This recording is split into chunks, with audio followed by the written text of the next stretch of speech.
বিড়ালকে গোসল করানো শুনতে সাধারণ মনে হলেও এটি কিন্তু মোটেও সাধারণ কোনো বিষয় নয়। বিশেষ করে বেসিনের কলের নিচে এভাবে বিড়ালকে ভিজানো কি আসলেই ঠিক?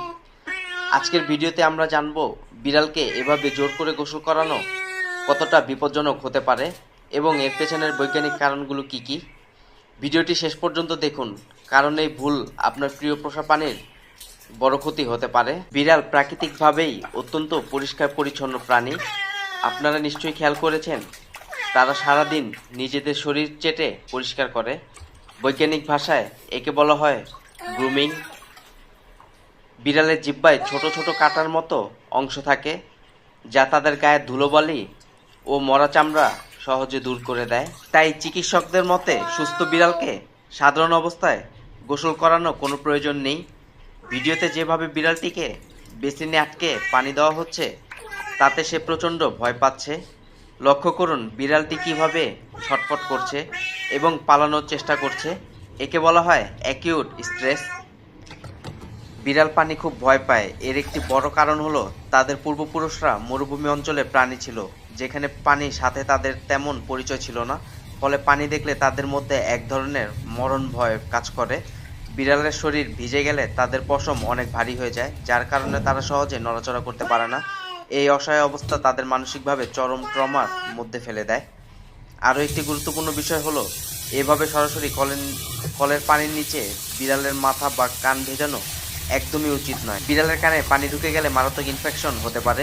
এমনকি অসাবধানতাবশত যদি নাক বা মুখ দিয়ে ফুসফুসে পানি চলে যায়, তবে বিড়ালের অ্যাসপিরেশন নিউমোনিয়া হতে পারে, যা তাদের মৃত্যুর কারণ পর্যন্ত হতে পারে। অনেকেই বিড়ালকে মানুষ ব্যবহারের শ্যাম্পু বা সাবান দিয়ে গোসল করান। এটি আরও বড় ভুল। মানুষের ত্বকের পিএইচ মাত্রা আর বিড়ালের ত্বকের পিএইচ মাত্রা সম্পূর্ণ আলাদা।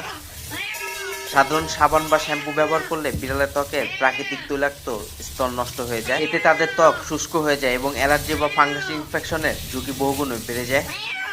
তাহলে প্রশ্ন আসতে পারে, বিড়ালকে কি কখনোই গোসল করানো যাবে না?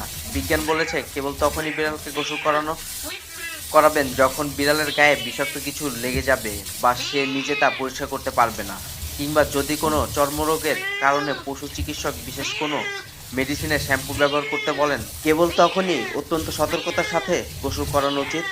গোসল করানোর সঠিক নিয়ম হলো কখনোই এভাবে রানিং ওয়াটার বা কলের নিচে জোর করে চেপে ধরে নয়।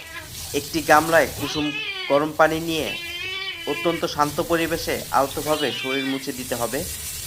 গোসলের সময় খেয়াল রাখতে হবে যেন কোনোভাবেই মাথা, মুখ এবং কানের ভেতর পানি না যায়। আর গোসলের শেষ হওয়া মাত্রই শুকনো তোয়ালে দিয়ে দ্রুত শরীর মুছে ড্রায়ার দিয়ে শুকিয়ে দিতে হবে। গুরুত্বপূর্ণ বিষয় হলো এভাবে সরাসরি বেসিন বা কল নয়। আপনার পোষা বিড়ালটিকে ভালো রাখুন এবং অবৈজ্ঞানিক উপায়ে তাকে কষ্ট দেওয়া থেকে বিরত থাকুন। তথ্যটি ভালো লাগলে পেজটি ফলো করে বন্ধুদের সাথে শেয়ার করুন। ধন্যবাদ। শেষ কোরআনকে ভালোবেসে থাকলে সাবস্ক্রাইব করে শেয়ার করুন।